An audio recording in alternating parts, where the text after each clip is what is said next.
పఠింప శ్రేష్ఠ గ్రంథము బైబిల్, పఠింప శ్రేష్ఠ గ్రంథము Bible.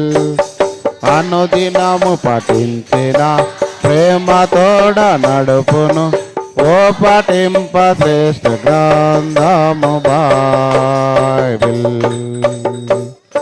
The best book to read is the Bible. The best book to read is the Bible. If you read it every day, it will help you all the way. Oh, the best book to read is the Bible. दुनिया में सबसे प्यारे पुस्तक Bible, दुनिया में सबसे प्यारे पुस्तक बाइबल. पढ़े जो उसका रोज बरोज, सामने कतरे कोई ना हो. वो दुनिया में सबसे प्यारे पुस्तक बाइबल.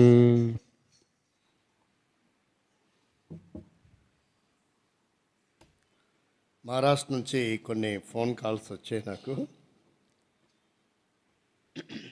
దాని కొరకై ప్రార్థన చేస్తూ వచ్చాను. ఈరోజు ఎందుకు అన్న తమ్ముళ్ళు ఎవరు రాలేదు, కానీ నన్ను ఒంటరిగా వదిలిపెట్టారు.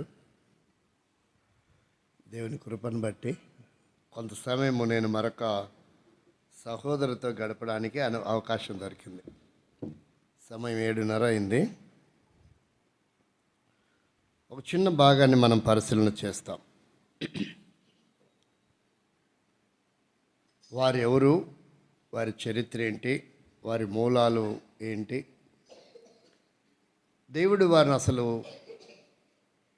ఎందుకు పుట్టించాడు, వారు దేవుని ప్రజలకైనా వారికి ఎందుకు వ్యతిరేకులు అవుతూ వచ్చారు, వారి జీవితంలో సంభవించిన పరిస్థితులు ఏంటి, ప్రస్తుతం వారు ఏం చేస్తున్నారు అన్న విషయాలను మనం ధ్యానం చేస్తాం. అతి ప్రాముఖ్యమైనటువంటి విషయం. ఉదాహరణగా చూడండి, 1 సమూయేలు గ్రంథం 7వ అధ్యాయము 13వ వచనం. 7వ అధ్యాయము. ఇలాగున ఫిలిష్తీయులు అనుపబడిన వారై ఇశ్రాయేలు సరిహద్దుల్లోనికి తిరిగి రాక ఆగిపోయిరి. సమూయేలు ఉండిన దినములో అన్నిటిలో యెహోవా హస్తము ఫిలిష్తీయులకు విరోధముగా ఉండెను. మనం పరిశీలన చేస్తే ఎవరి కాలములో అనుపబడుతూ వచ్చారంట? మరలా చూడండి, ఒకసారి చదవండి. ఇలాగున ఫిలిష్తీయులు అనుపబడిన వారై ఇశ్రాయేలు సరిహద్దుల్లోనికి తిరిగి రాక ఆగిపోయిరి.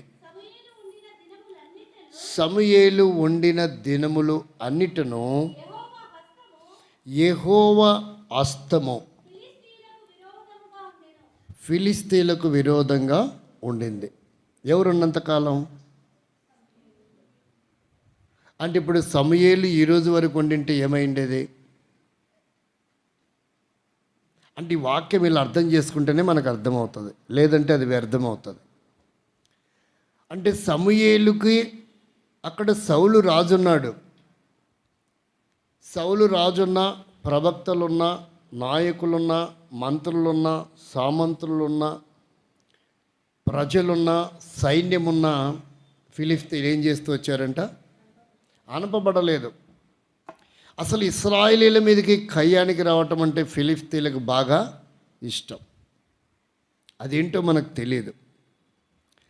వారు సమూయేలు మరణించిన తర్వాత ఇంకా రెండవ రాజు ఎవరయ్యారు? దావీదు అయ్యాడు. దావీదు కాలంలో వచ్చారా లేదా? ఎప్పుడు పడితే అప్పుడు దండెత్తి వస్తూ వచ్చారు. కాబట్టి ఇశ్రాయేలును సర్వనాశనము చేయాల అనుకోవటమే ఫిలిస్తీన్లకు జీవనాధారంగా ఉండిపోయింది. ఇప్పుడు కూడా ఇశ్రాయేలు దేశం చుట్టూ ఉన్నటువంటి దేశాలు ఇజ్రాయెల్ దేశాన్ని నిర్వీర్యం చేయాలని ప్రయత్నాలు చేస్తున్నారా, చేయట్లేదా? చేస్తున్నారు. కానీ అది ఎవరి తరం అయ్యేది కాదు. ఎందుకంటే మనం ఒక చోటుకి వెళ్ళాలి. ఎక్కడికి? సంఖ్యాకాండం దగ్గరికి వెళ్తే అక్కడ ఇప్పుడు మనం అటు వెళ్తే ఇప్పుడు సమయం సరిపోదు. ఇది పెద్ద చరిత్ర, ఉపద్ఘాతంతోనే ముగించాల్సి వస్తుందేమో అనుకుంటున్నా. ఇక్కడ ఏమని రాయబడిందంటే, ఇశ్రాయేలీయులను దేవుడు ఏం చేశాడంట? ఆశీర్వదించాడు. కానీ మోయాబు రాజు ఏం చేయమని బిలామును ఆహ్వానించాడు? ఇశ్రాయేలీయులను నువ్వు ఏం చేయాలా? శపించాలా. ఆయన పేరేంటి? Right, thank you. నేను చిన్నగా ఉన్న దినాల్లో ఒక పాట విన్నా. అది ఎవరు పాడరు, ఎవరు పాడతారో కూడా తెలియదు. చాలా బాగుంటుంది ఆ పాట. నేను ఆస్వాదిస్తే ఆ పాటలు పాడలేను, ఎందుకంటే నాకు గాడిద గొంతు కాబట్టి. మీలాగా చక్కగా కోకిల స్వరం నాకు లేదు. బాలాకు బహుమానములకై బేలాము నడిచేను బహుదూరము. దేనికోసమంట? ఆయన ఇస్తానన్నటువంటి బహుమానముల కొరకై బిలామంట ఎక్కడికో ప్రయాణం చేశాడు. చివరాఖరికి వెళ్ళి ఏం చేయాల్సి వచ్చింది? శపించడానికి బదులు ఏం చేశాడు? అది బిలాం వల్ల కూడా అవలేదు. కాబట్టి ఇశ్రాయేలీయులకు దేవుని ప్రత్యేకమైనటువంటి ఆశీర్వాదం, భద్రత ఉంది. ఒకవేళ వారికిగా వారు భ్రష్టు పట్టి నిర్వీర్యమైతే తప్ప ఇశ్రాయేలీయులు, ఏ జాతి వారు ఇశ్రాయేలీయులను ఏం చేయలేరు? నిర్వీర్యము చేయలేరు. కాబట్టి ఈనాడు కూడా విశ్వాసులమైన మన జీవితాల్లో ఇదే సంభవిస్తుంది. ఆనాడేమో ఇశ్రాయేలీయులకు సంభవించింది. ఈనాడు కూడా మనమే లోకంలో దేనినో ఆశించి మన ఆత్మీయమైన జీవితాన్ని మనం ఏం చేసుకుంటున్నాం? పతనం చేసుకుంటున్నాం. కానీ మన ఆత్మీయమైన జీవితాన్ని సాతానుడు కూడా పతనం చేయలేడంట. అంత రైట్స్ ఇవ్వాల దేవుడు. ఏం చేయలేదు? శరీరాన్ని నువ్వు ఏమైనా చేసుకో. యోబుకి ఏమని చెప్పాడు? శరీరాన్ని నువ్వు ఏమైనా చేసుకో, కానీ యోబు ఆత్మని టచ్ చేయడానికి నీకు రైట్స్ లేవు. అంటే తన ఆత్మీయమైన జీవితాన్ని నువ్వు ఏమీ చేసుకోలేవు. నువ్వు శరీరాన్ని ఏమైనా చేసుకో, కానీ ఆత్మను నేనిచ్చాను కనుక ఆత్మీయమైన జీవితాన్ని పతనం చేసే రైట్స్ నీకు ఏమాత్రం ఇవ్వనన్నాడు దేవుడు. అంటే ఇప్పుడు మన ఆత్మీయమైన జీవితాల్లో ఏం చేసుకుంటున్నాం? మనకు మనమే పాడు చేసుకుంటున్నటువంటి విధానం. మధ్యాహ్న కాలంలో మొదటి సెషన్లో ద్రుసిల్లా తన జీవితంలో తనకు తానుగా ఏం చేసుకుంది? పాడు చేసుకుంది. అంతే తప్ప వేరొకరి చేత ఆమె పాడు చేయబడలేదు. కాబట్టి ఈ లిబర్టీ ఎవరికి ఇచ్చాడంటే దేవుడు ఒక విశ్వాసికి మాత్రమే ఇచ్చాడు, ఇంకెవరికి లేదు ఆధిక్యత. ఆ స్వేచ్ఛ, స్వాతంత్ర్యము, సార్వభౌమ అధికారము దేవుడు ఒక విశ్వాసికి ఇచ్చాడు. అందుకే పౌలు ఏమంటాడంటే, అన్నీ చేయుటకు నాకు స్వాతంత్రము కలదు కానీ అన్నీ చేయదగినవి కావు. అంటే కొన్ని ఉన్నాయి మనం చేయకూడనివి అనేది తను గ్రహించినట్టుగా ఆ వాక్య భాగంలో మనకు అర్థమవుతుంది. అసలు ఈ ఫిలిస్తీయులు ఎవరు? వారి మూలాలు ఏంటి? వారి చరిత్ర ఏంటి? మరి అంతటి ప్రాముఖ్యత కలిగినటువంటి వారు, అంతటి దిగ్గజము లాంటి ఆ జాతి ప్రస్తుతం ఏమైపోయింది అనేది మనము కొన్ని మాటలు, అంటే వారి జీవిత చరిత్రని ఆలోచిస్తూ మన ఆత్మీయ జీవితాన్ని సరి చేసుకుంటూ వెళ్ళాలి. అది రాత్రి వర్తమానం. ఇంతకుముందు ఒకసారి వచ్చినప్పుడు ఒక జాతిని జ్ఞాపకం చేసినట్టున్నా, గుర్తుందా? ఎవరికైనా గుర్తుందా? అమోరీల అక్రమము. ఒకసారి చదవండి. 15వ అధ్యాయం సమూయేలు గ్రంథం 3వ వచనం. మొదటి సమూయేలు గ్రంథం 15వ అధ్యాయము. కాబట్టి నీవు పోయి కనికరింపక మన్నించండి, అమాలేకీలను హతము చేయించు, పురుషులనేమి, స్త్రీలనేమి, బాలురనేమి, పసిపిల్లలనేమి, ఎద్దులనేమి, గొర్రెలనేమి, ఒంటెలనేమి, గార్ధబములనేమి అన్నిటినీ హతము చేయాలి అని చెప్పాడు. గుర్తుందా ఈ వర్తమానం? ఇక్కడే చెప్పానా వేరే చోటనా? అమాలేకు చరిత్రను ఎప్పుడు ఒకవేళ మీ వర్తమానంలో ఎల్లకెళ్తే దొరుకుతుందేమో. మొత్తానికైతే నేను ఇక్కడే చెప్పానేమో అని అనుకుంటున్నా. కాబట్టి అమాలేకీలు ఎవరు? అయితే ద్వితీయోపదేశకాండం 7వ అధ్యాయం 2వ వచనంలో మనకు 7 జాతుల వారు కనపడతారు. ఆ 7 జాతులతో మీరు వియ్యమందకూడదు అని చెప్పాడు. నీ దేవుడైన యెహోవా వారిని నీకు అప్పగించినప్పుడు నీవు వారిని హతము చేయవలెను, వారిని నిర్మూలము చేయవలెను, వారితో నిబంధన చేసుకొనకూడదు, వారిని కరుణింపకూడదు, నీవు వారితో వియ్యమందకూడదు, వాని కుమారునికి నీ కుమార్తెను ఇవ్వకూడదు, నీ కుమారునికి వారి కుమార్తెలను తీసుకొనకూడదు, నన్ను అనుసరింపకుండగా ఇతర దేవతలను పూజించినట్లు నీ కుమారుని వారు మళ్లించెదరు. అందును బట్టి యెహోవా కోపాగ్ని నీ మీద రగులుకొని,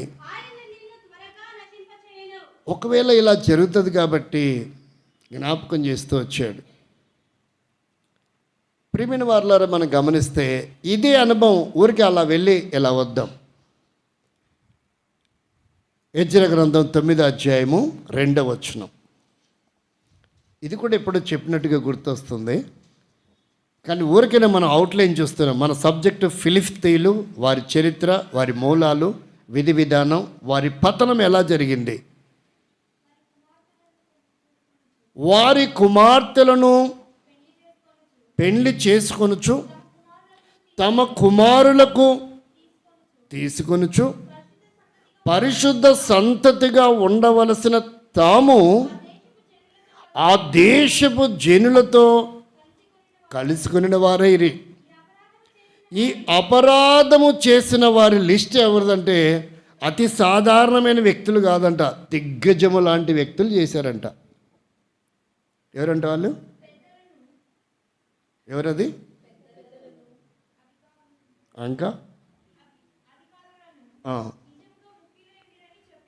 ముఖ్యమైనటువంటి వారు కూడా ఉన్నారంట. ఎలాంటి అపరాధం చేసిన లిస్టులో అలా చేయటం వలన వివాహముల వలన ఏమైపోయిందంట, పరిశుద్ధతనే పోగొట్టుకున్నారంట. కాబట్టి వారు ఏం చేస్తారంటే నన్ను సేవించకుండా త్రిప్పివేస్తారు. కాబట్టి బి కేర్ఫుల్ అన్నట్టుగా ఉంది ఈ పదం. వివాహ విషయాల్లో జాగ్రత్త. ఆ 7 జాతుల వారితో వియ్యమందకూడదు. అదే చదివారా? 7వ అధ్యాయం 2వ వచనం ద్వితీయోపదేశకాండం. యెహోవా వారిని నీకు అప్పగించినప్పుడు, లేదా మొదటి వచనం చూడ చదవండి.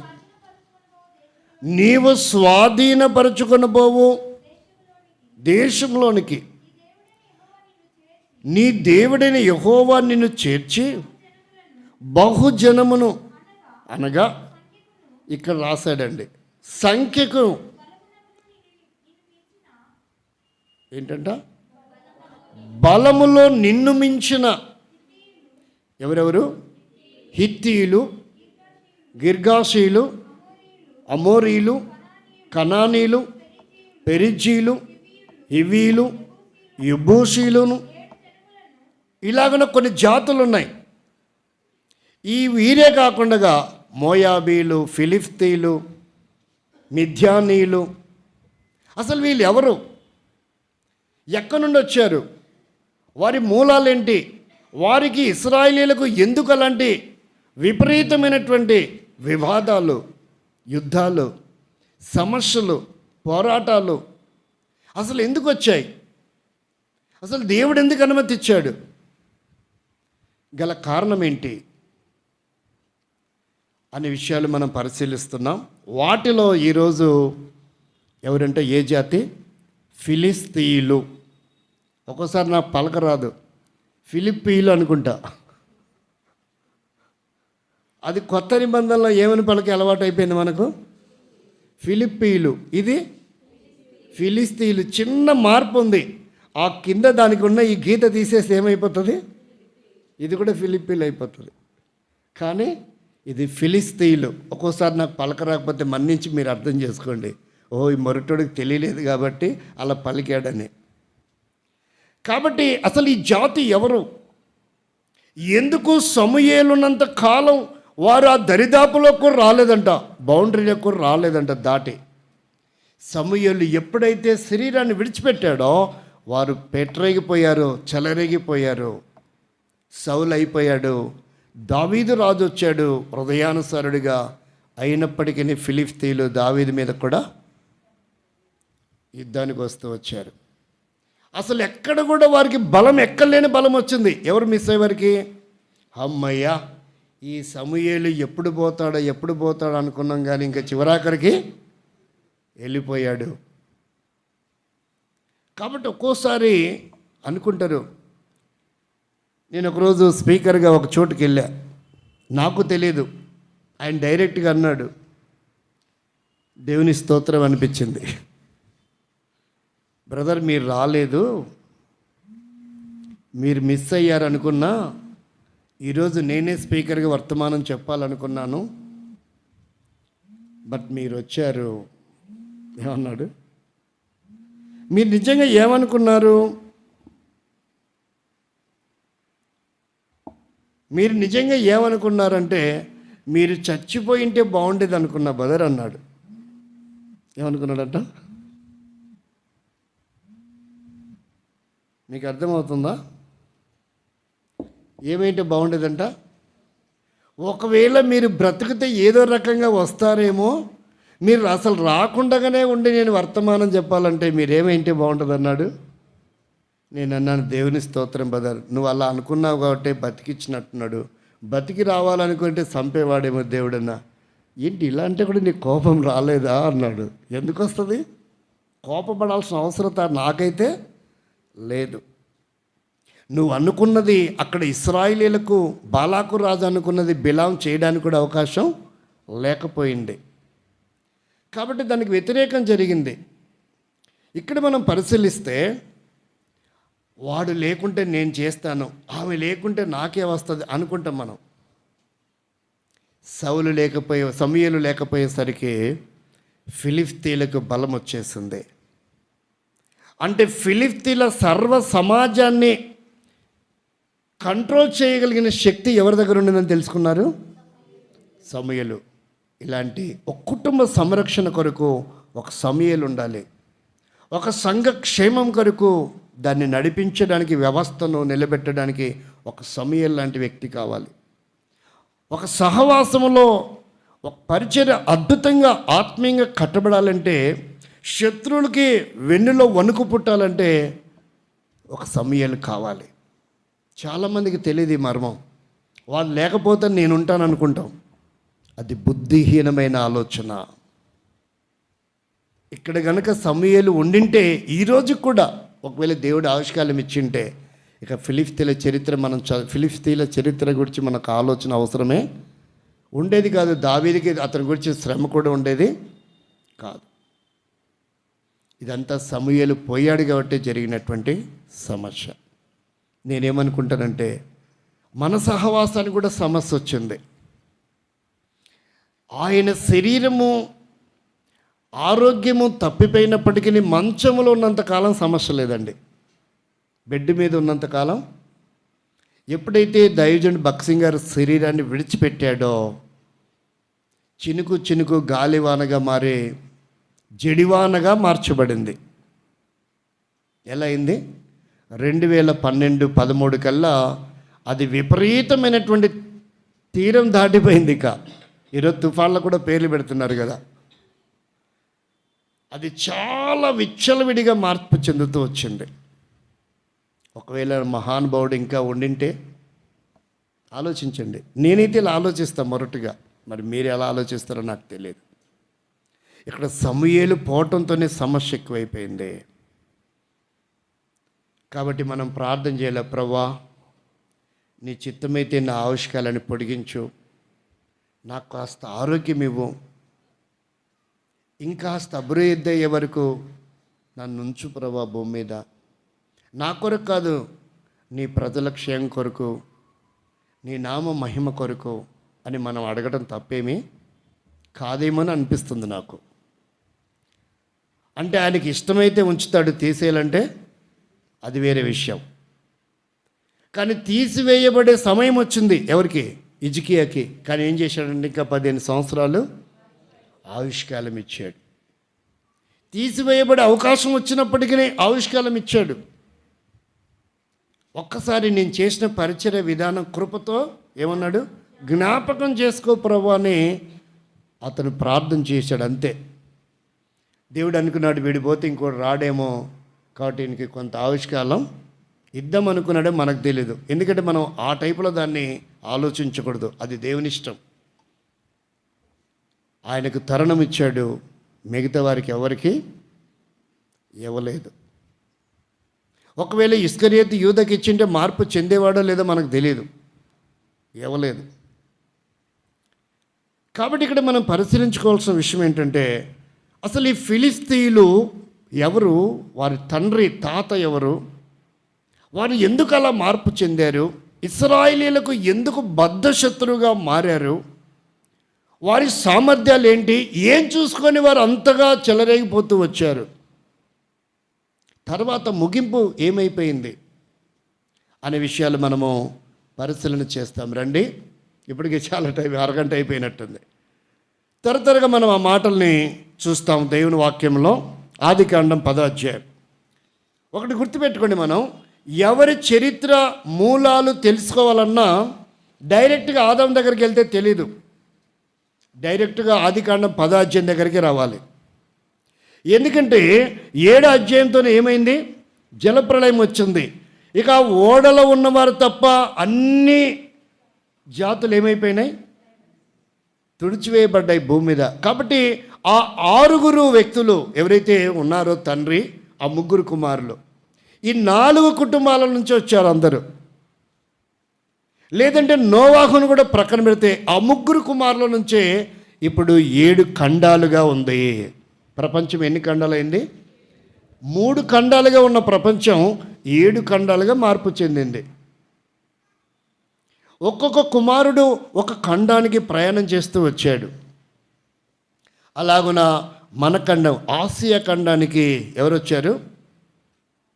యాపేతు వచ్చాడు. మన్నించండి, షేము వచ్చాడు. హాము ఆఫ్రికా ఖండానికి వెళ్ళాడు, యాపేతు యూరోప్కి వెళ్ళాడు, షేము ఆసియా ఖండానికి వచ్చాడు. అంటే ఇప్పుడు మనం ఎవరి సంతానం? ఆసియా ఖండంలో ఎన్నో దేశాలు ఉన్నాయి, ఒక ఇండియానే కాదు. కాబట్టి ఈ దేశంలో ఉన్న వారందరూ ఎవరి సంతానం అని తెలుసుకోవాలి? షేము సంతానం. ఇప్పుడు ఆదికాండం 10వ అధ్యాయం దగ్గరకు రండి. అసలు ఈ ఫిలిస్తీయులు ఎవరు, వారి తాత ఎవరు, వాళ్ళ తండ్రి ఎవరు, వారి మూలాలు ఏంటో మనం పరిశీలన చేద్దాం. 14వ వచనం. పత్రుసీలు,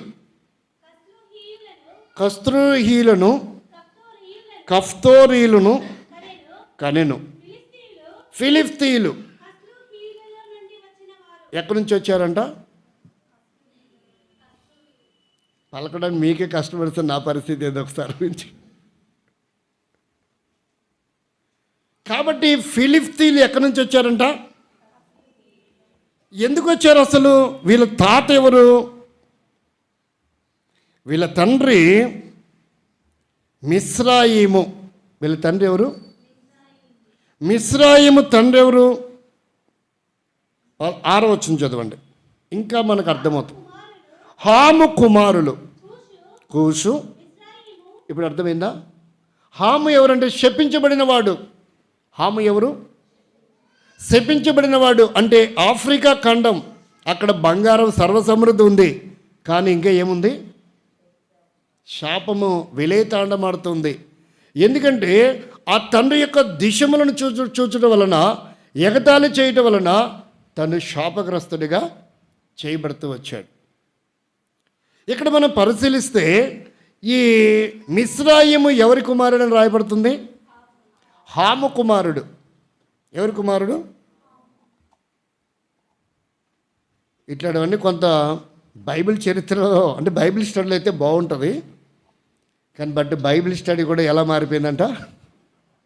ప్రార్థన కూడికగా ప్రాముఖ్యమే ఆక్సిజన్గా మారుతుంది, మనం కొనాల్సిన అవసరం లేకుండా. మంచిదే, మీకు సంఘానికి ఒక గొప్ప తరుణం. ఈరోజు అది కరువు అవటం వల్లనే సమస్యలన్నీ. అదే ఉంటే ఏ సమస్యలు?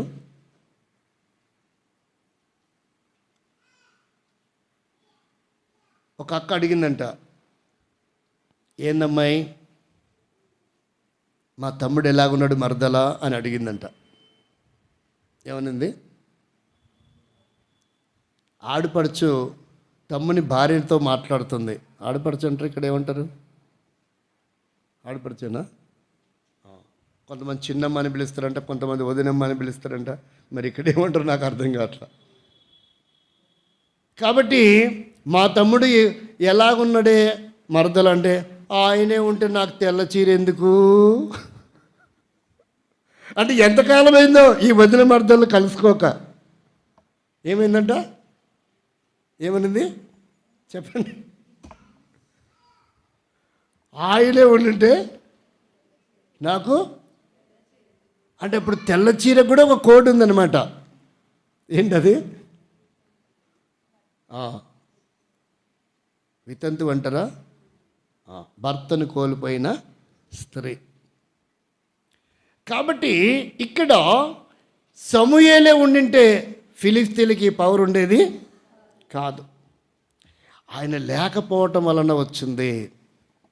అందుకనే ఈరోజు నీకైనా నాకైనా సంఘానికైనా సహవాసానికైనా ప్రార్థన అనేది ఉంటే, ఇప్పుడు చెప్పండి, సమస్య అనేది కూడా ఉండదు. అది లేకపోవటం వల్ల దాని ప్రభావము ఎప్పుడైతే తగ్గుతుందో, ఈ శోధనకి ఏమొస్తుంది? ఎప్పుడైతే ఇమ్యూనిటీ పవర్ తగ్గుతుందో అనారోగ్యం ఏమవుతుంది? బయటపడుతుంది. లోపాలన్నీ బయటపడతాయి. అందుకనే కొంతమంది అంటారు, ఎంతకాలంలే బావిలో నీళ్ళు ఎండిపోతే చెప్పండి డ్యాష్ పూర్తి చేయండి, ఆ కంపంతా గబ్బంతా బయటపడుతుంది నీళ్ళున్నంత వరకే. ఎంతకాలం లేని కొంతమంది వాడుతూ ఉంటారు, ఎంతకాలంలే. కాబట్టి ప్రియమైన స్నేహితులారా, మనము దానికి అనుకూలమైన జీవితాలు కలిగి ఉంటున్నాం. అలా మాట్లాడే వారికి అవకాశాన్ని కూడా కలిగిస్తున్నాం. మన భక్తి వైరాగ్యాలు కూడా అలాగే ఉంటున్నాయి. మనం అనుకుంటాం, ఆహా ఇంకేముంది, స్థిరపడిపోయాడు, ఆహా ఇంకేముంది, క్రమపరచబడ్డాడు, ఇంకా ఎక్కలేని ఆనందం, ఈరోజు శరీరాన్ని వదిలిపెట్టిన నేను పరలోకంలో హ్యాపీగా ఉంటాను, మా ఆయన చర్చికి వచ్చాడు అనుకుంటుంది. ఎప్పుడు? ఆ రోజు ఎక్కడ దాకా వచ్చాడంట? ఈ గేటు గుమ్మం దాకా వచ్చాడు. ఆ తర్వాత ఫోన్ కాల్ వచ్చింది, ఇంక మళ్ళీ కనపల్లా, ఇంక వచ్చే ఉంటాడు, లోపలికి వచ్చాడు, చెప్పుల స్టాండ్ కాడు చెప్పులు కూడా వదిలాడు, ఇక వచ్చే ఉంటాడు, కూర్చొని ఉంటాడు. వెళ్ళక వాక్యం ఎలా ఉంది ఏంటిదని అడుగుదామని అనుకుంటుంటుంది. కానీ క్యాండిడేట్ మాత్రం జస్ట్ మిస్. అంతే. ఏమైంటాడు? జస్ట్ మిస్ అయింటాడు. కాబట్టి ఇక్కడ మనం పరిశీలిస్తే మనం అవకాశం ఇస్తున్నాం. చూడండి, భారతదేశంలో ఈనాడు అదే అనుకుంటున్నారు, మేము ఇక్కడ స్థానికులం. ఈ దేశానికి అరేబియా మతాలు, మా స్వదేశానికి ఏ మతాలు వచ్చాయంట? ఎడారి మతాలు. ఒక మాటలో వాళ్ళు వాడే పదం ఏంటి? ఎడారి నుంచి వచ్చిన మతాలు ఏంటంటది? ఒకటి క్రైస్తవం, రెండవది ఇస్లామే. ఏ ప్రాంతానికి చెందినవి? ఎక్కడి నుంచి? జస్ట్ రాజస్థాన్ దాటితే చెప్పండి, ఇక రాజస్థాన్ నుండి ఏం స్టార్ట్ అవుతుంది? ఇదేమో రాజస్థాన్, జస్ట్ అదేమో పాకిస్తాన్. ఏ స్థానం? ఎడారి మతాలు వచ్చాయి మా దేశానికి. ఏ మతాలు వచ్చాయి? కాబట్టి ఎడారి మతాలు భారతదేశంలో లేకుండా నిర్వీర్యం చేయాలనుకున్నదే ఎవరి టార్గెట్ చెప్పండి? ఫిలిస్తీన్ల టార్గెటా? ఆర్ఎస్ఎస్ వారి టార్గెట్. ఎవరి టార్గెట్? ఆర్ఎస్ఎస్ వారిది. అది 1925 సంవత్సరము స్థాపించబడింది. దాన్ని హెగ్డే ప్రారంభించాడు. ఎవరు ప్రారంభించారు? హెగ్డే గారు ప్రారంభించారు. 1925 సంవత్సరంలో ప్రారంభించబడింది. కాలక్రమేణా దానికి వెన్నెముక బీజేపీకి ఆర్ఎస్ఎస్. ప్రారంభ దినాల్లో వారు 2-3 సీట్లు గెలుచుకోగలిగారు, కానీ ఆ తర్వాత భారతదేశమే వారి కౌగిట్లోకి గుప్పెట్లోకి వెళ్ళిపోయింది. ప్రియమైన స్నేహితులారా, మిత్రులారా, ఆలోచించండి. మరి నువ్వు ఇక్కడ స్థానికుడు అయితే విదేశం నుంచి, ఎడారి నుంచి వస్తున్న వ్యక్తులకి ఇక్కడ నీకు ఎలాంటి అధికారము వారు ఎలా పొందగలిగిరి? నేను గదిలో ఉన్నానండి, నేను స్వదేశీని అనుకుందాం. గదిలో ఉన్న గొల్లెం పెట్టుకొని ఉన్నా, ఏమంటారు దాన్ని? ఏమంటారు? ఇక్కడ గడి పెట్టుకొని ఉన్నా. బయట నుండి వచ్చే వ్యక్తి లోపలికి రావాలి అంటే ఇప్పుడు చెప్పండి, గడి తీయాలి కదా. మరి ఇక్కడ స్థానికులుగా పిలువబడుతున్న వారు బయట నుండి వచ్చిన వారికి అవకాశం ఇస్తే లోపలికి వచ్చారా? ఒకసారి చూడండి, చరిత్రలో మనం చూస్తే ఇండియా ఏ దేశం మీదకి వెళ్ళి యుద్ధం చేసినట్టుగా, ఒక దేశాన్ని పాలించినట్టుగా ఆధారాలు అయితే మనకు కనపడడం లేదు. అందరూ బయట నుంచి ఎన్నో సముద్రాలు దాటి వచ్చారు ఇక్కడికి. ఎలా రాగలిగారు? అంత గట్స్ ఏంటి వాళ్ళకు? అది ఎలా వీలైంది?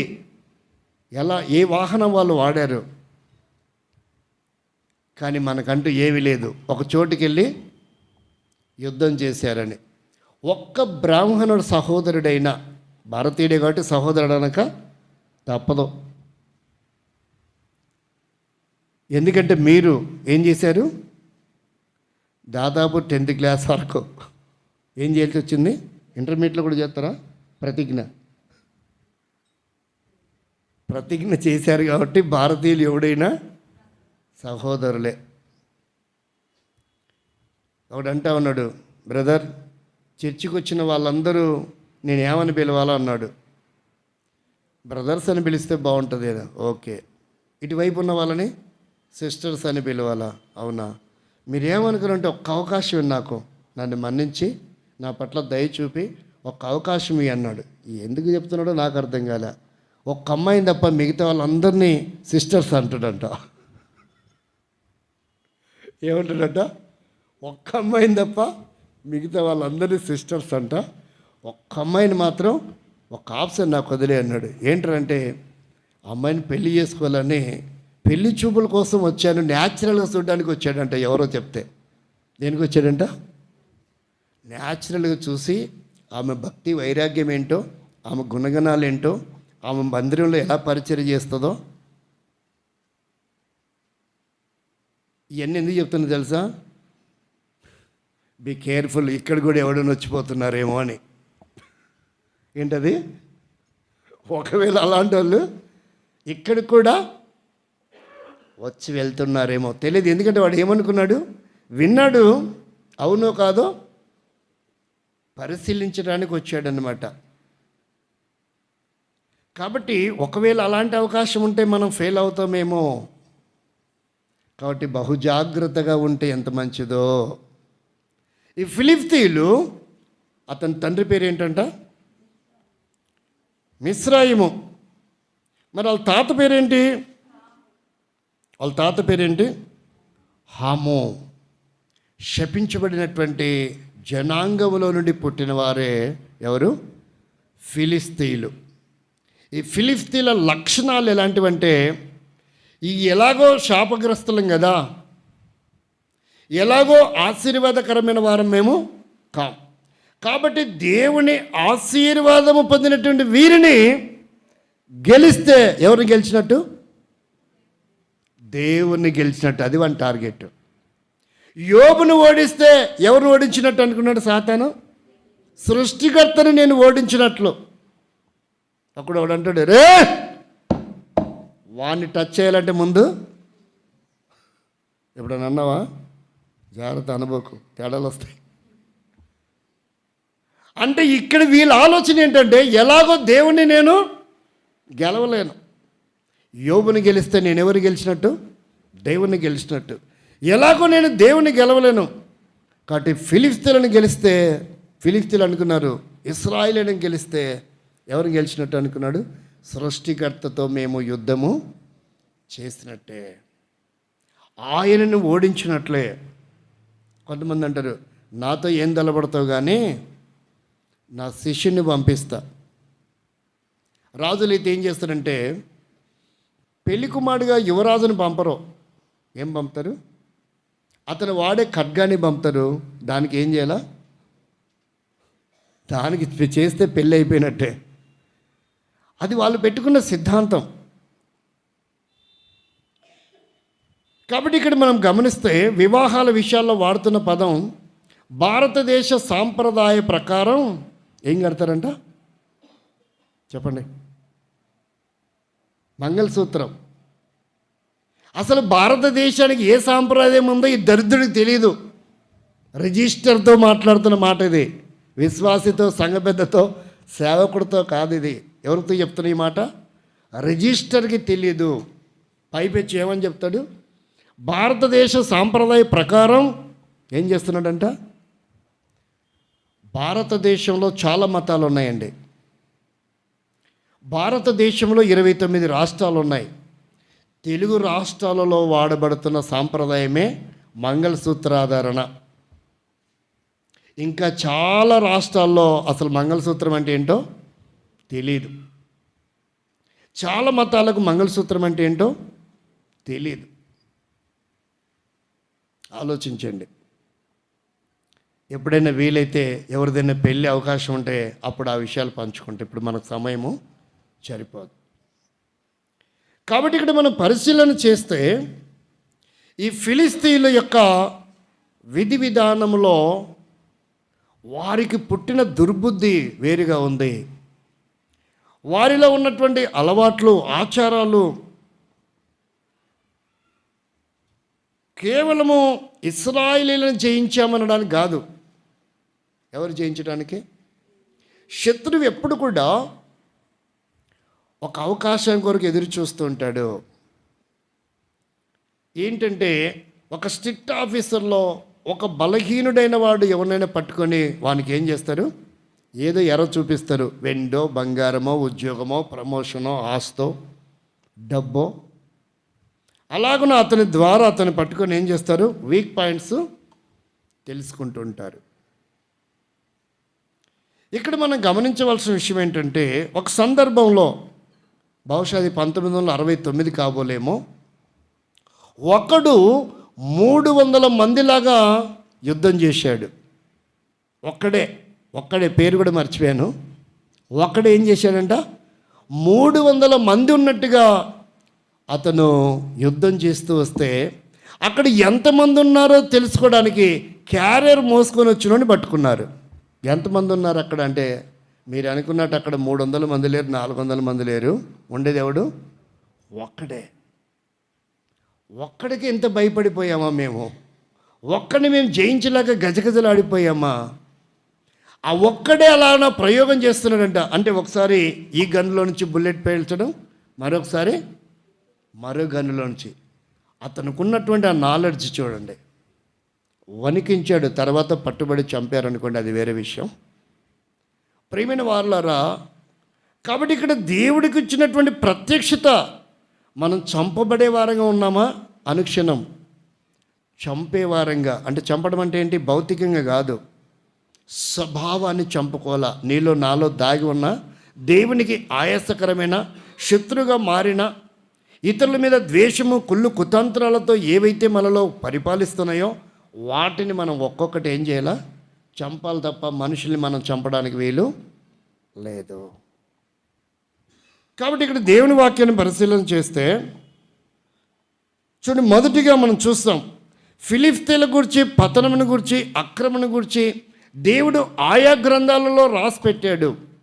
కానీ ఫిలిష్తీయులు మాత్రం మా తర్వాతనే ఎవరైనా మేము తలుచుకుంటే ఏమైనా చేస్తాం, ఏమైనా చేయగలం, మాకు ఓటమంటూ లేదు. ఏంటి వారికి ఉన్న బలం అనేది మనం కొంచెం ముందుకెళ్ళి చూద్దాం. రండి, మొదటిదిగా చూస్తే జకర్యా గ్రంథం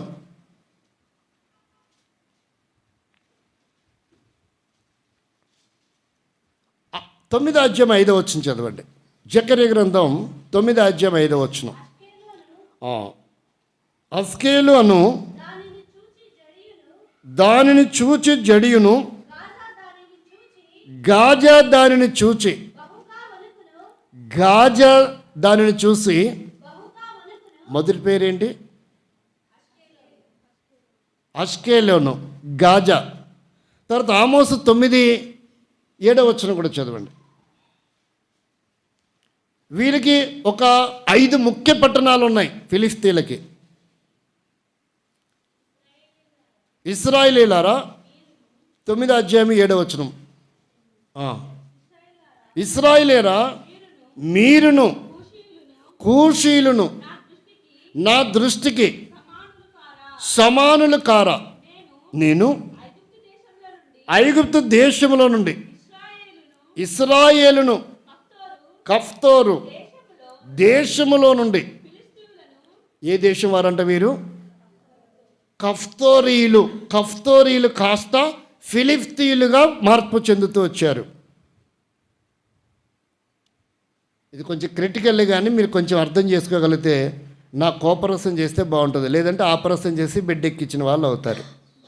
ఇక కోపరసం చేస్తారో ఆపరేషన్ చేస్తారో మీరే, మీ చేతిలోనే ఉంది. కఫ్తోరీయులు ఏమయ్యారంట? దేశంలో నుండి ఫిలిష్తీయులను, సిరియనులను రప్పించి తినే. ఏ దేశంలో ఉన్నారు వీరు? కఫ్తోరు దేశంలో ఉన్నారు. అంటే ఇప్పుడు కఫ్తోరీయులు అన్న కూడా ఎవరు? ఫిలిష్తీయులే. బేతేలు వాసులు అన్న ఎవరు? కసాపురం వారే. కసాపురం వారు అన్న బేతేలు వారే. ఇది కొంచెం వరకు మీకు తేలికగా తెలియడానికి ఆ పదాన్ని, ఇది బేతేలు సంఘం అండి అన్నారనుకో, ఎక్కడ బేతేలు అంటారు? చాలా బేతేళ్ళు ఉన్నాయి. కసాపురం బేతేలు. వీరు కసాపురం సంఘం వాళ్ళండి అన్నారనుకో, ఎవరైనా అర్థం? ఇప్పుడు బేతేలు వాసులనే అర్థం. కాబట్టి ఇక్కడ మనం గమనిస్తున్నాము, జకర్యా గ్రంథం 4:2 కూడా చదవండి. నీకు ఏమి కనబడుచున్నదని అడగా నేను సువర్ణమయమైన దీపస్తంభం, దాని మీద ఒక ప్రమిదయును, దీపస్తంభమునకు 7 దీపములను, దీపమునకు మన్నించండి. జెఫన్యా 4:2. జకర్యా అని చెప్పినట్టున్నా. జెఫన్యా 4:2. 3 అధ్యాయమేనా? సారీ. ఇక్కడ మనకి పరిశీలన చేస్తే 47:24 చదవండి. ఇంకా వివరంగా ఉంటుంది ఇక్కడైతే. ఇర్మియా గ్రంథం ఫిలిష్తీయులనందరినీ లయపరచుటకు తూరు సీదోనులకు సహాయకుడు ఒకడైనను నిలవకుండగా అందరిని నిర్మూలము చేయుటకును నిర్మూలము చే దినం వచ్చుచున్నది. యెహోవా అంటే వీరెవరు? వీరెవరంట? వీరి భూభాగం ఎలా ఉంది? దీపకల్పం కాదు, ద్వీపము. కఫ్తోర్ అనే భూభాగం ఎలాంటిది? 4 వైపులా నీరుండే ప్రదేశం. అందుకని దీనికి ఏమని రాయబడిందంటే కఫ్తోరు దీపము అని రాయబడింది. దీపం పేరు భారతదేశం అయితే దీపకల్పం, శ్రీలంక అయితే అది ద్వీపం. ఎందుకంటే అది రౌండ్గా ఏమున్నాయి, వాటరే ఉంది, నీళ్ళు ఉన్నాయి, అది మధ్యలో ఉంది.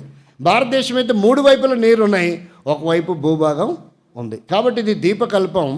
కఫ్తోరు అనే ఈ ప్రాంతము ఏమైందంట, ద్వీపము. చూడండి ఎన్ని ఆధారాలు ఉన్నాయి చూడండి బైబిల్లో. అంటే ఇప్పుడు కఫ్తోరీలు అంటే ఎవరు, ఫిలిష్తీయులు. కఫ్తోరు దీపము చదవండి. దీపశేషులైన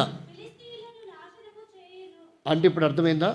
అంటే దేవుడు ప్రవచనం ముందుగానే ఫిలిష్తీయుల గురించి ఆయా ప్రవక్తల గ్రంథాలలో రాయించి పెట్టాడు. కానీ ఫిలిష్తీయులు అనుకుంటారు మేము ఇశ్రాయేలీయులను సర్వనాశనం చేయగలం. ఏంటి వాళ్ళ బలం ఏంటి, వారి ధైర్యం ఏంటి, వారికి ఉన్న సైన్యం ఏంటి, సామర్థ్యం ఏంటి, అంత కాన్ఫిడెన్స్ ఏంటి?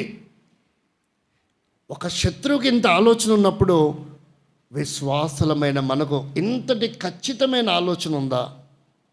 నాలో ఉన్న ఈ చెడుని నేను జయించగలను, నాలో ఉన్న ఈ చెడ్డ అలవాటు నేను మానుకోగలను, నేను దాని నుంచి విడుదల పొందగలను, దేవుని కొరకే ఒక స్థిరమైన వ్యక్తిగా నేను జీవించగలను. అది ఏ బలహీనత అయినప్పటికీ. మధ్యాహ్న కాలంలో మన సమయం లేక దాన్ని అటు పక్కన పెట్టేశాం. ఎందుకు అంటే మనం అనేక పర్యాయములు కృంగిపోయే వారంగా ఉన్నాం. ఈ సందర్భాన్ని కూడా టచ్ చేసేలా మన పాఠం వైపు వెళ్దాం.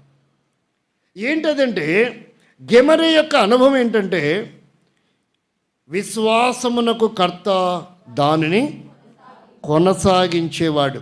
అంటే మనం ఏమనుకుంటున్నామంటే ఇంక ఇది నా వల్ల అవ్వదు, నేను పాస్ అవ్వలేను, నా వల్ల అవ్వదు, నేను ఆరోగ్యం పొందలేను, నా వల్ల అవ్వదు, నేను తల్లి అవ్వలేను, నా వల్ల అవ్వదు, నాకు వివాహం జరగదు, మా వల్ల అవ్వదు, మేము ఇల్లు కట్టుకోలేం, నా వల్ల అవ్వదు, ఎన్ని ప్రయత్నాలు చేసినా నాకు ఉద్యోగం రావట్లేదు. ఇలా మనం నిర్వీర్యముకి వెళ్ళిపోతున్నాం. నిరాశ నిస్పృహలు అలుముకుంటూ ఉన్నాయి. అంటే మన వైపు చూసుకున్నప్పుడు అలా జరుగుతుంది. కానీ మనం ఎవరి వైపు చూడాలంట, విశ్వాసానికి కర్త దాన్ని కొనసాగించేవాని వైపు చూస్తే ఇవన్నిటి మనం జయించగలం. నేను మారనండి, నా వల్ల కాదు, నాకు ఈ అలవాటు మానుకోలేకపోతున్నా, కుదురుగా నేను భక్తిలో ఎదగలేకపోతున్నా, నాకు ఎన్నో ఆటంకాలు ఉన్నాయి, కార్యక్రమంలో పాల్పంపులు పొందాలనుకున్న ఆర్థిక ఇబ్బందులు, వ్యాపారాలు, పిల్లలు, చదువులు, అప్పులు, ఇలా ఏమేమో చెప్పుకుంటూ మనం విశ్వాసకర్త అయిన యేసు వైపు చూడకుండా వాటి వైపు చూసి ఆత్మీయంగా ఎంతగానో దిగజారి రాజీ పడిపోయి కృంగిపోయే పరిస్థితులు మనల్ని వెంటాడుతూ ఉన్నాయి. అందుకనే నీ జీవితంలో ఏ సమస్య విలయతాండమాడుతున్నప్పటికీ వాటి వైపు చూడక ఎవరి వైపు చూడాలి, విశ్వాసానికి కర్త దాన్ని కొనసాగించే యేసు వైపు చూడగలిగితే నీ సమస్యలన్నిటికీ పరిష్కారం ఉంటుంది. ఏ విషయంలోనూ నిరాశ చెందాల్సిన అవసరం లేదు, ఎప్పుడు నువ్వు కలవరపడాల్సిన అవసరం లేదు, ఎప్పుడు నువ్వు అధైర్యపడాల్సిన అవసరం లేనే లేదు. ఆయన వైపు చూడగలిగితే ఇక్కడ కూడా విశ్వాస జీవితంలో నేను ఫిలిష్తీయులను జయించలేము, అది నా వల్ల కాదు, ఈ సమస్య నుండి నేను విముక్తి పొందలేను, అది నా వల్ల కాదు, ఇంతే నా బ్రతుకు అని అనేక పర్యాయములో మనల్ని మనమే రాజీపరుచుకుంటున్న పరిస్థితులు. ప్రభువా, ఇలాంటి పరిస్థితి ఒక వ్యక్తికి వచ్చింది, కానీ తను ఒక్క అవకాశం అడిగాడు, తండ్రి నీ చిత్తమైతే ఈ ఫిలిష్తీయుల మీద నేను పగ తీర్చుకోవడానికి ఒక్క అవకాశం నా జీవితంలోకి అనుమతించు. ఏమైపోయినా పర్వాలేదు, ఈ దాగోని గుడి ఇక్కడ ఫిలిష్తీయులు, ఆయన కూడా రాయబడింది, బ్రతికున్నంత కాలం చేసిన యుద్ధములు చేసి ఎంతమందిని చంపాడో ఆ చివరి క్షణాలు ఏం చేశాడంట, అంతకంటే ఎక్కువ.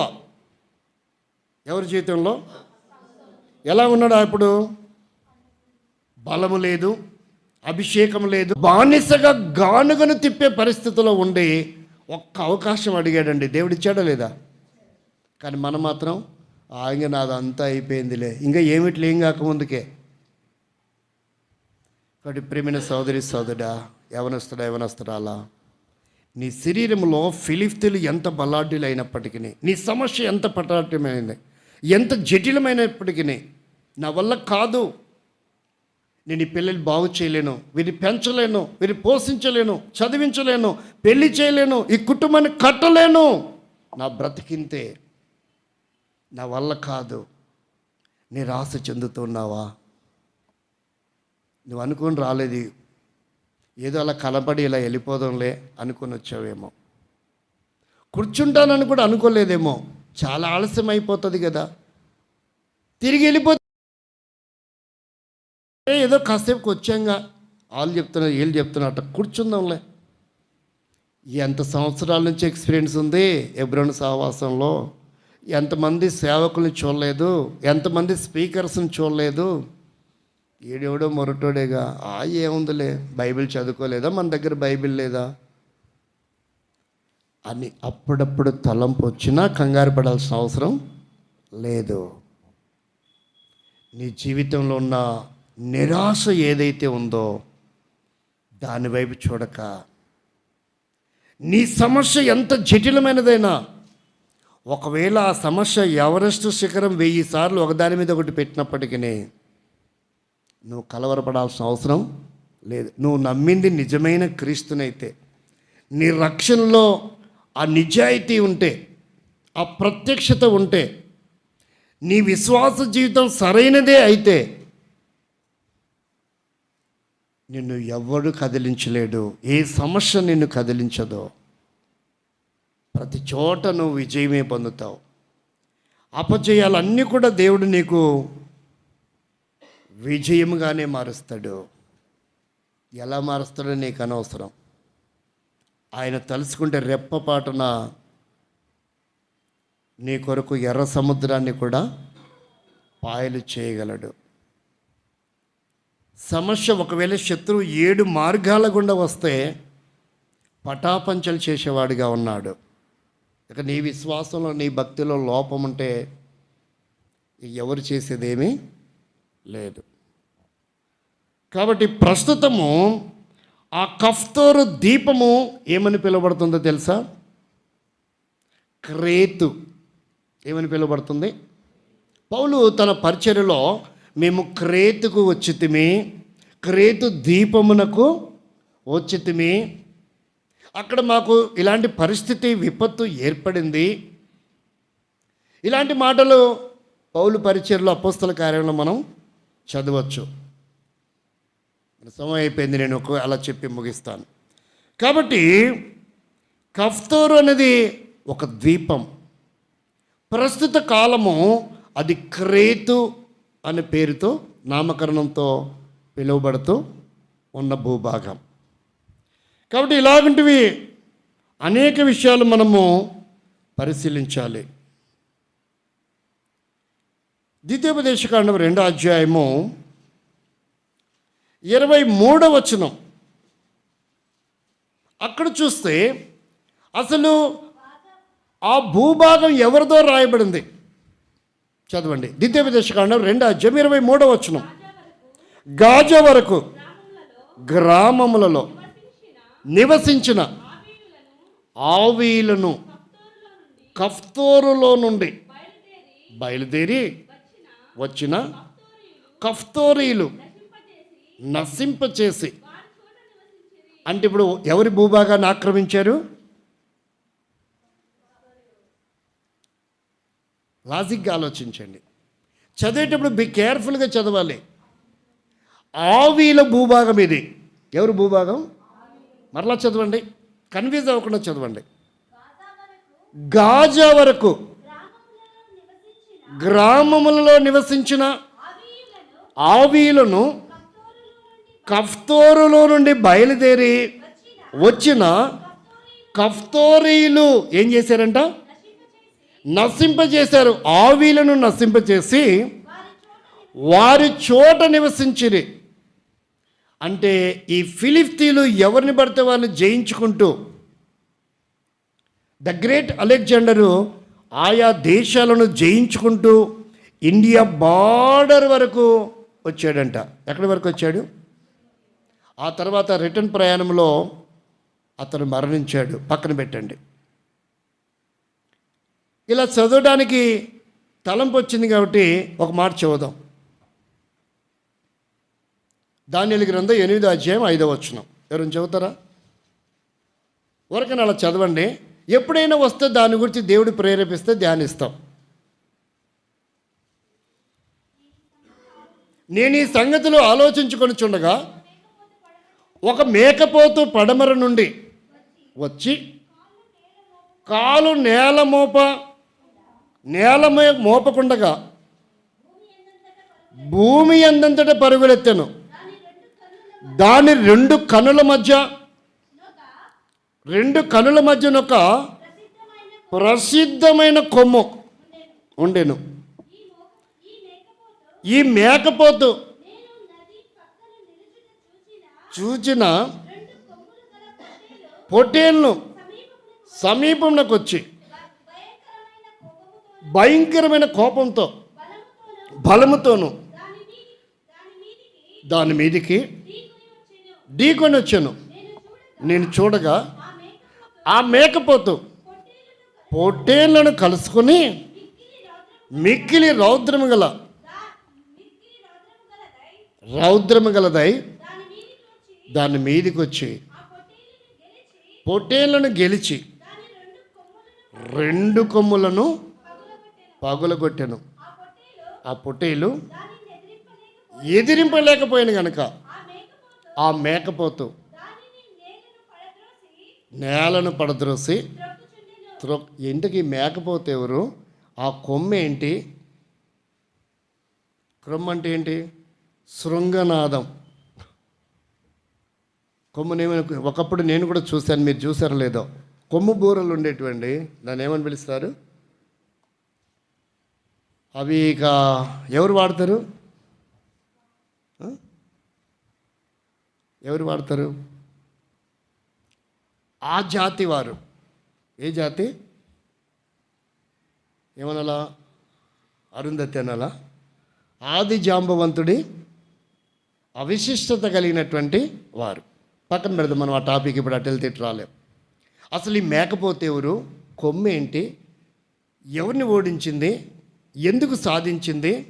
ఇలా ఉంటాయి బైబిల్లో. వరక చదివి వెళ్ళిపోతారు. కానీ సంఘానికి విఫలంగా విరివిగా దాన్ని అర్థం చేసుకొని బోధించే సేవకుడు అవసరం. ఎప్పుడైనా వస్తే ఆ కొమ్మ ఎవరు? అసలు ఆ మేక ఎవరు? కొమ్మ ఎవరు? ఆ పొట్టేళ్ళు ఎవరు?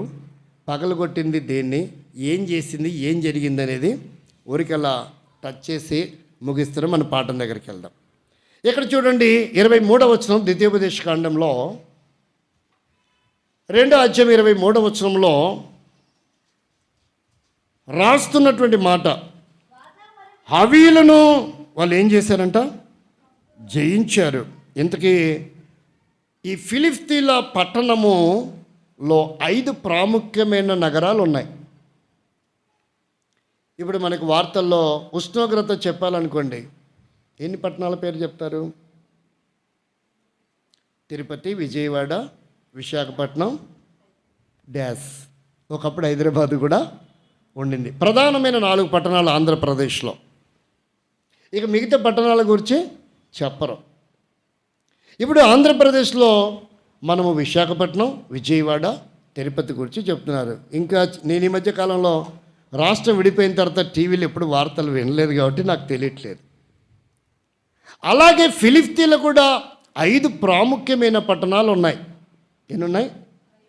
5 ప్రాముఖ్యమైన పట్టణాల్లో మొదటిది గాజా, గాతు, అష్టోదు, ఎక్రోను. ఇంకోటి చెప్పండి. టీచర్లే చెప్పాలి. ఇక ఎవరు చెప్పాలి? టీచర్స్ అయినా చెప్పాలి, సండే స్కూల్ టీచర్లు అని చెప్పాలి. అయ్యవార్లా ఇప్పుడు మనకు సమయం లేదు అటు వెళ్తే, అందుకే నేను కట్ చేసుకుంటూ వస్తున్నా. ఇక్కడ మనం గమనిస్తే ఇలాంటి శాపగ్రస్తమైన జీవితంలో నుండి ఒక వ్యక్తి వచ్చాడు. ఎక్కడికి? ఇంతకుముందు వచ్చినప్పుడు చెప్పాం. అతను ఎవరంటే ఇత్తై. అతను ఎవరు? అతను కూడా ఏ జాతికి చెందినవాడు? గొల్యాతు జాతికి చెందినవాడే. ఇత్తై కూడా ఫిలిష్తీయుడే, అంటే శాపగ్రస్తమైనటువంటి వాడే. కానీ విశేషమైన స్థానానికి తన జీవితాన్ని, తన పద్ధతులు ఏం చేసుకున్నాడు? మార్చుకున్నట వలన సరి చేసుకున్నాడు, క్రమపరచబడ్డాడు. వినాశనమైపోవలసిన ఇత్తై జీవితం అవినాశిగా తన జీవితాన్ని ఏం చేసుకున్నాడు? మార్చుకున్నాడు. నాశనం అయిపోవలసిన వాడు అవినాశిగా తన జీవితాన్ని కైవసం చేసుకుంటూ వచ్చాడు. కాబట్టి ఇక్కడ మనం ప్రియమైన స్నేహితురాల, మిత్రులారా గమనిస్తే వీరి యొక్క జీవితంలో ఉన్న ఎన్నో అనుభవాలు, వారికి ముఖ్యమైన పట్టణాలు 5 అయితే ముఖ్యమైన దేవతలు 3 ఉన్నాయి. ముఖ్యమైన దేవతలు ఎన్ని? 3. మొదటిది ఏంటంట? మొదటిది ఏంటి? ఆ మూడవది నా ఇదో చెప్పలేదు కదా. ఎక్రోను, దాగోను, గాతు, అష్టోదు, అస్కాలోను. 5వ దాని పేరేంటి? ఈ 5 పట్టణాలు ఇప్పుడు మనం దాని గురించి ధ్యానం చేయలేము. ఆ పట్టణాల యొక్క విశిష్టత ఏంటో మనకి ఇప్పుడు సమయం సరిపోదు. 5 పట్టణాలు ప్రాముఖ్యమైతే 3 దేవతలు వారికి ప్రాముఖ్యం. 3 దేవతల్లో అతి శ్రేష్టమైనటువంటిది దాగోను. దాగోను పంటలు పండించే దేవతగా వారు పూజిస్తారు. ఏ దేవత? పంటలు అంటే సస్యశ్యామలంగా చేయగలిగే దేవత అనేది వారి యొక్క అభిప్రాయం. రెండోది అఫ్తారోతు, సంతాన ఉత్పత్తి కలిగించి యుద్ధాలలో మాకు జయమిస్తుంది, అంటే మా వంశాభివృద్ధిని కలిగిస్తుంది అని నమ్మేవారు. మూడోది ఏంటంటే బయల్జేబు. మూడోది ఏంటి? బయల్జేబుని వారు ఎలా ఆలోచిస్తారంటే మా ప్రభువు, మా గృహదేవత అని నమ్ముతారు. బయల్జేబు అనే పదాలు కూడా మనకు తెలుసు. వారు బయలుని ఏం చేశారంట? మా ప్రభువు. మాకేమై ఉన్నాడు ఆయన? మా ప్రభువు. పట్టణాలేమో 5 ప్రాముఖ్యం, దేవతలేమో 3 ప్రాముఖ్యం. అయితే మరి వీరి జీవితంలో ఏంటి ఇంత బలం? ఏంటి ఇన్ని పర్యాయములు? ఎందుకు ఇశ్రాయేలీయుల మీదకి, ఆశీర్వదించబడిన వారి మీదకి వస్తూ వచ్చారంటే 7వ అధ్యాయం సమూయేలు మొదటి గ్రంథం 10వ వచనం, 13వ అధ్యాయము 19వ వచనం అనుకుంటే ఎవరైనా తీసి పెట్టుకుంటారా? 7వ అధ్యాయం 10వ వచనం. సమూయేలు దహన బలి అర్పించుచుండగా ఫిలిష్తీయులు యుద్ధం చేయుటకై ఇశ్రాయేలీయుల మీదకి వచ్చిరి. అయితే యెహోవా ఆ దినమున ఫిలిష్తీయుల మీద మెండుగా ఉరిమించి తారుమారు చేయగా వారు ఇశ్రాయేలీయుల చేతులు ఏమైనారు? ఓడిపోయినారు.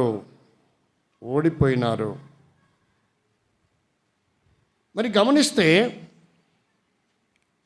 19వ అధ్యాయము ఒకసారి మన్నించండి, 13వ అధ్యాయము 19వ వచనము ఒకసారి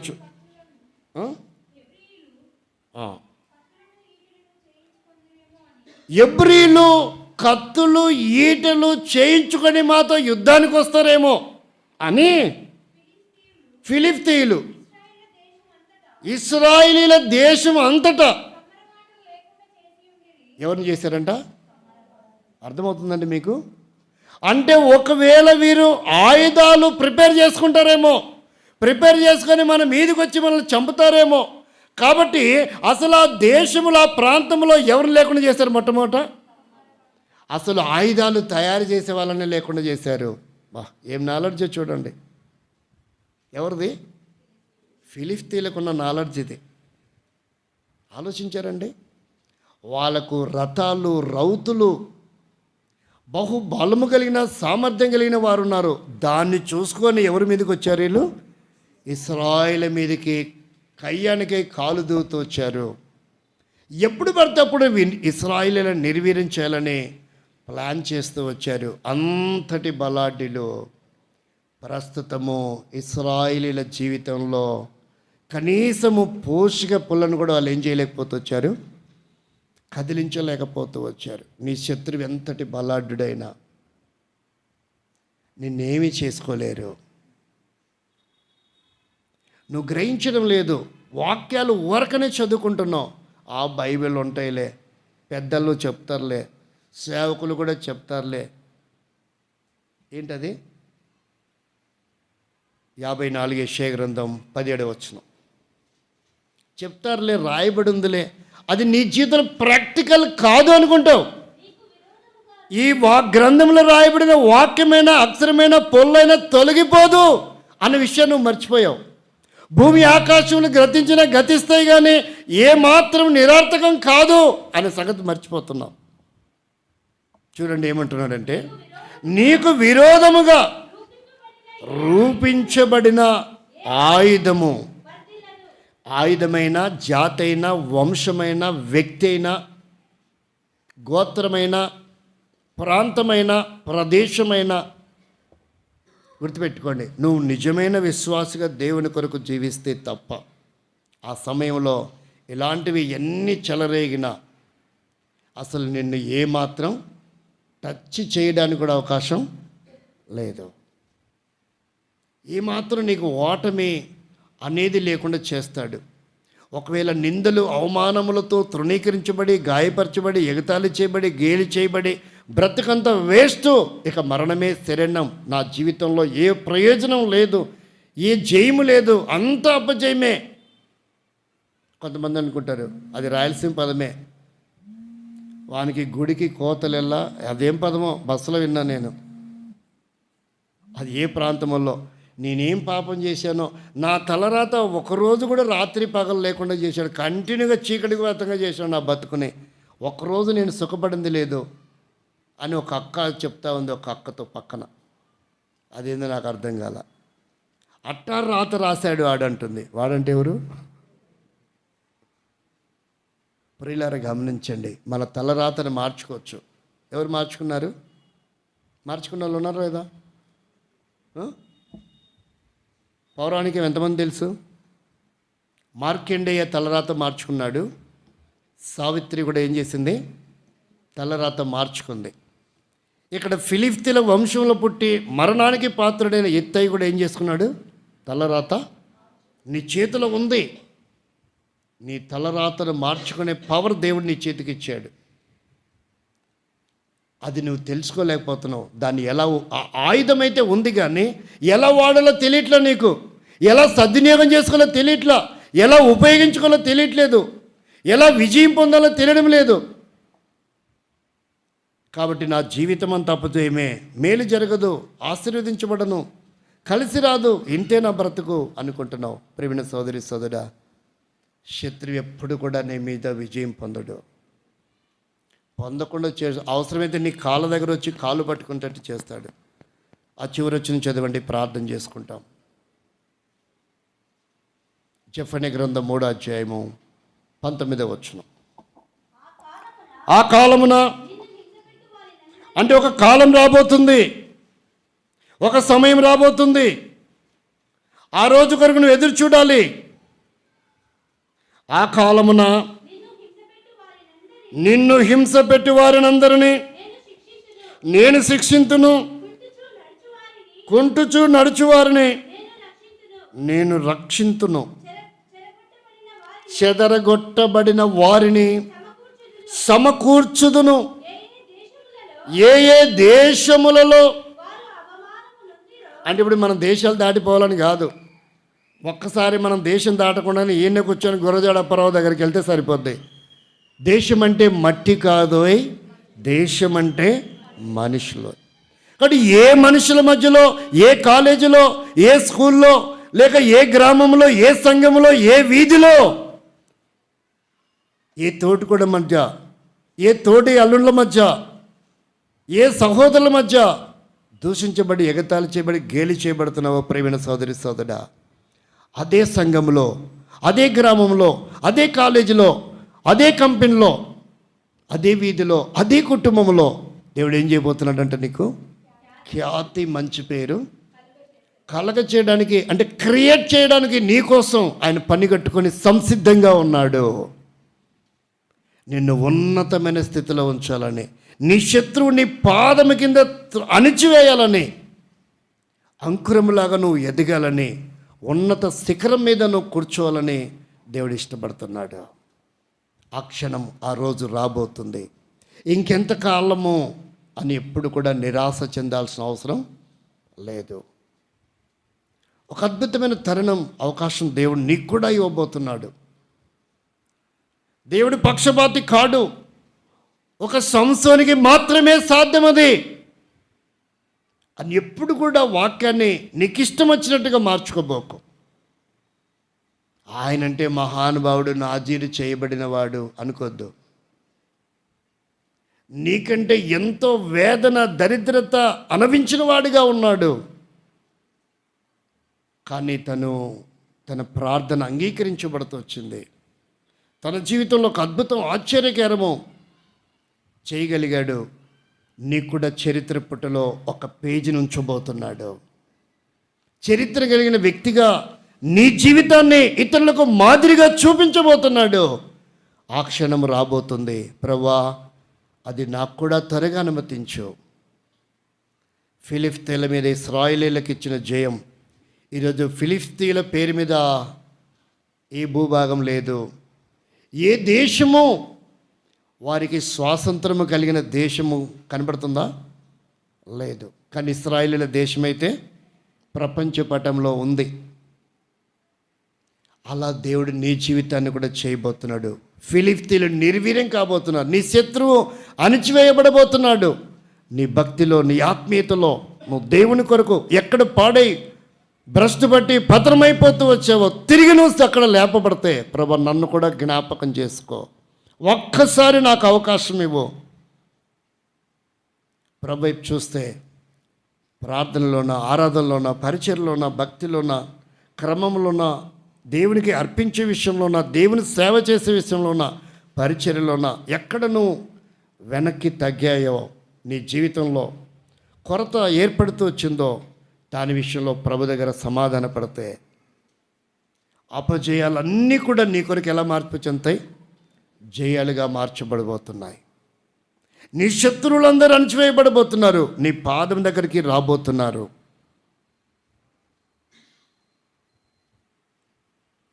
ఆ చివరి క్షణాలు ఏం జరుగుతొచ్చిందో 13వ అధ్యాయము మొదటి సమూయేలు గ్రంథం 19, 20, 21 చదవండి. మనం ప్రార్థన చేసుకుందాం. హెబ్రీలు కత్తులను, ఈటలను చేయించుకుందరేమో అని ఫిలిష్తీయులు ఇశ్రాయేలీయుల దేశమందంతటా అయినప్పటికీ, చదవండి 20, 21 కూడా. కాబట్టి ఇప్పుడు తెలుగులో చాలా సింపుల్గా ఉంటుంది ఈ పదం. తెలుగులో చాలా సింపుల్గా ఉంటుంది, కానీ దాన్ని మనం లోతుగా పరిశీలించాలా. గనుక, కాబట్టి, అయితే అనే పదాలు బైబిల్ ఎక్కడొచ్చాయో ఆ పదాలు ఈ భూభాగానికి, అవతల భూభాగానికి ఒక వంతెన లాంటిది. అంటే ఈ భూభాగము నుండి అటువైపు ఉండే భూభాగానికి మనం అతి సులువుగా ప్రయాణం చేయగలిగినటువంటి మాట, అంటే బ్రిడ్జ్ లాంటిది. అయితే, కాబట్టి, గనుక, ఆ పదాలు చాలా సింపుల్గా ఉంటాయి, కానీ విశిష్టత మన జీవితంలో కలిగించే పదాలు అవి. వారు ఎంతగా నిర్వీర్యం చేసినా, కమ్మరి వారు లేకుండా చేసినప్పటికీ ఏం జరిగిందంటే 20వ వచనం, ఇశ్రాయేలీయులందరూ తమ నక్కులను, పారలను, గొడ్డండ్రను, పోటకత్తులను పదును చేయించుటకై ఎక్కడికి పోవాల్సి వచ్చిందంట? అది వీలవుతుందా చెప్పండి? వాళ్ళు చేయడానికి రెడీగా ఉన్నారా? ఇప్పుడు పాకిస్తానీలు యుద్ధం జరుగుతుంది, మన వాళ్ళు బార్డర్లో ఉన్నారు. ఇప్పుడు నేనే ఉన్నాను అనుకో, నేను అసలే సోమరిపోతుని, గెట్ రెడీగా లేను. AK-47 గన్ ఉంది, కానీ దాని బుల్లెట్లు లేవు. బాబు ఒక్క నిమిషం ఆగరా, నేను బుల్లెట్లు లోడ్ చేసుకుంటా అంటాడు. ఆగుతాడా? చెప్పరేంటి? అబ్బా ఈ క్షణం కొరకే కదా. వాడేమనుకుంటాడు? ఒకడు అనుకున్నాడు. ఒక సందర్భం ఇలాంటి జరిగింది. భీష్ముడు ఉన్నాడు యుద్ధరంగంలో, అర్జునుడు ఉన్నాడు, కృష్ణుడు ఉన్నాడు. ఎవరిని అడ్డం పెట్టారంట? శిఖండిని అడ్డం పెట్టారు.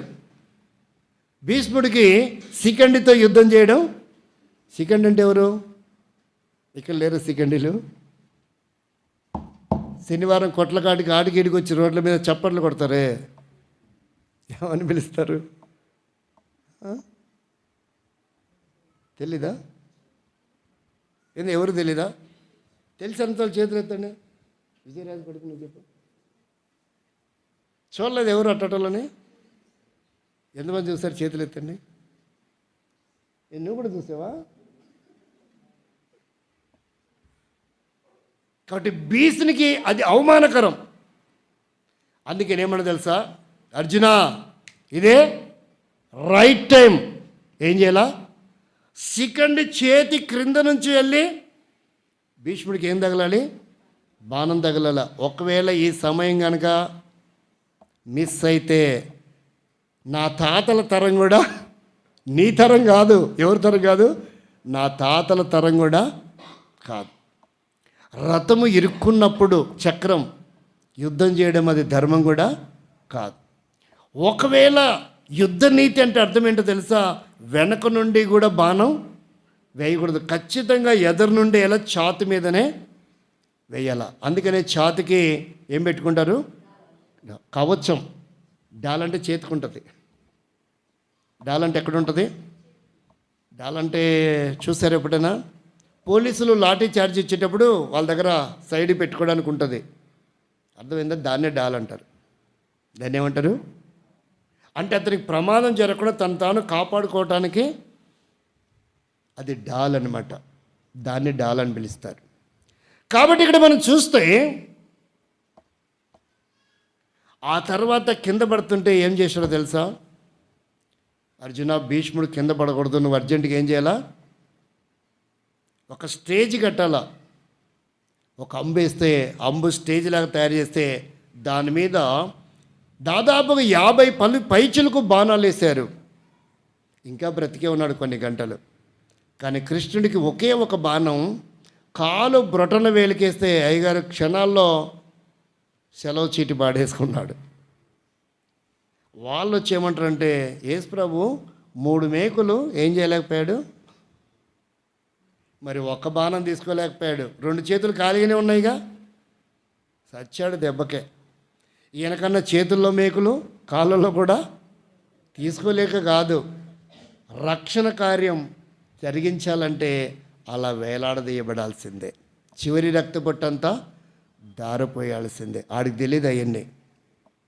ఒకటి ప్రేమైన స్నేహితులారా, మిత్రులారా, నీకున్న బలము, నీకున్న ధనము, నీకున్న ఘనము, మందు మార్బలం, నీకున్న ఆస్తి అంతస్తులు ఫిలిష్తీయులకు ఉన్నాయి. కానీ వారు అపజయం పాలు పొందారు, ఓటమి చవి చూశారు. ఇది అనుకూల సమయం, ఇది రక్షణ దినం. ఫిలిష్తీయులలాగా వేటినో చూసుకొని ఇంకా ప్రభుకి దూరంగా ఉంటావా? లేక ప్రభుతో సమాధానపడి నీ జీవితాన్ని మార్చుకొని ఇత్తేలాగా ఉన్నతమైన స్థితికి అంకురంలా ఎదగటానికి సిద్ధపడుతున్నావా? ఏంటి నీ తీర్మానం? ఈ రాత్రి నీ తీర్మానం ఏంటి? ఈరోజు చరిత్ర పుటలో ఇశ్రాయేలుగా మిగిలిపోతూ వచ్చారు. ఫిలిష్తీయుల చరిత్ర అంతమైపోతూ వచ్చింది. వారి ప్రభుతో సమాధాన పడలేకపోతూ వచ్చారు. భౌతిక సంబంధమైనటువంటి వాటిని చూసుకుంటూ మురిచిపోతూ వచ్చారు. చివరికి వారి జీవితం అంతమైపోతూ వచ్చింది. ఒకవేళ నీవు కూడా ఫిలిష్తీ లాంటి అనుభవంలో వీటిని చూసుకొని ఆనందిస్తూ కెరింతలేస్తూ ఉప్పొంగుచూ ఉన్నట్లయితే అవి నీకు ఏమాత్రము ఉపయోగకరమైనవి కాదు. నీతి అంట మరణము నుండి ఏం చేస్తుంది? రక్షిస్తుంది. కాబట్టి ఫిలిష్తీయులలాగా అంతమైపోవటం నీకు ఇష్టమా? నీ తలరాత మార్చుకుని చరిత్రలో నిలిచిపోయిన ఇశ్రాయేలీల వరే రక్షణ పొంది దేవుని కొరకే జీవించడం ఇష్టమా? నీకున్న అలవాట్లు, బలహీనతలు వాటిని ప్రక్కన పెట్టు. నా వల్ల కావట్లేదు అనుకోకు. నా జీవితం ఇంతే అనుకోబోకు. నీ జీవితం కనుక దేవునికి అప్పగిస్తే నీ అవయవాలు ఎన్ని పాడైపోయినా దేవుడు అంటున్నాడు, నా కుమారుడు, నా కుమార్తె, నీ హృదయం నాకు ఇవ్వు. నీ జీవితాన్ని ఆయనకు అప్పగిస్తే ఆయన సరిచేయగలడు, క్రమపరచగలడు, పవిత్రపరచగలడు. ఆయన పవిత్రపరచలేనటువంటి దోషము, పాపము విశ్వంలో ఏ మనిషికి లేదు. ఆయన రుధిరము ఎంత ఘోర పాపినైనా ఏం చేయగలదు? కడిగి పవిత్రపరచగలదు. అయితే మనం చేయాల్సింది ఒకటే. యోహాను మొదటి పత్రిక 1వ అధ్యాయం 9వ వచనం అన్నారండి. యోహాను మొదటి పత్రిక 1వ అధ్యాయం 9వ వచనం. మన పాపములను మనము ఒప్పుకొనిన ఎడల ఆయన నమ్మదగిన వాడును నీతిమంతుడును గనుక ఆయన మన పాపములను క్షమించి సమస్త దుర్నీతి నుండి మనలను పవిత్రులుగా చేస్తాడు. ఒక మాట చదవడం మనం వదిలేసినట్టున్నాం, మరలా ప్రేరేపణ వస్తుంది. 21వ వచనం దగ్గర వెళ్ళలేదు, అక్కడికి 20 చదివినట్టున్నాం. 13వ అధ్యాయం 20 వచనం చదివాం, 21 చదవలేదు. అయితే నక్కులకును పారలకును 3 ముళ్ళు గల వంపులకును గొడ్డండ్రకును మునుకొల కలరు సరిచేయుటకును ఏం రాళ్ళంట? ఆకురాళ్ళు. చదవండి. అంటే ఆకురాయి ఉంది. ఇప్పుడు మన ఆకురాయి ఎవరు? మన ప్రభువైన యేసుక్రీస్తు. ఆయన రక్తము మనల్ని పదును పెట్టగలదు. దిగ్గజముంచండి. అయితే మనకు ఎవరున్నారు?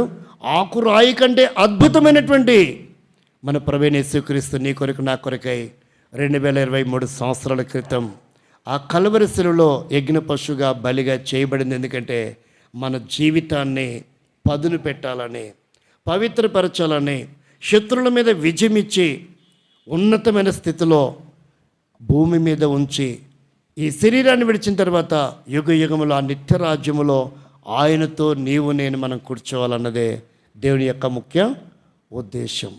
అటువంటి అనుభవం చేయాలంటే మన దోషులు ప్రభు దగ్గర, మనుషుల దగ్గర కాదు, ప్రభుతో ఒప్పుకుంటే కడిగి పవిత్రపరిచి శత్రు మీద విజయం ఇచ్చి, సమస్యల మీద విజయం ఇచ్చి, రోగముల మీద విజయం ఇచ్చి ప్రభు నామ మహిమ కొరకై ఈ లోకంలో నిలబెట్టగలడు. జయ జీవితంతో ఈ లోకంలో జయోత్సవంతో నిన్ను ఊరేగించడానికి ఆయన సిద్ధంగా ఉన్నాడు. అటువంటి అనుభవం మనకు దేవుడు ప్రసాదించును గాక. ఆమేన్. ప్రార్థన చేసుకుంటాం.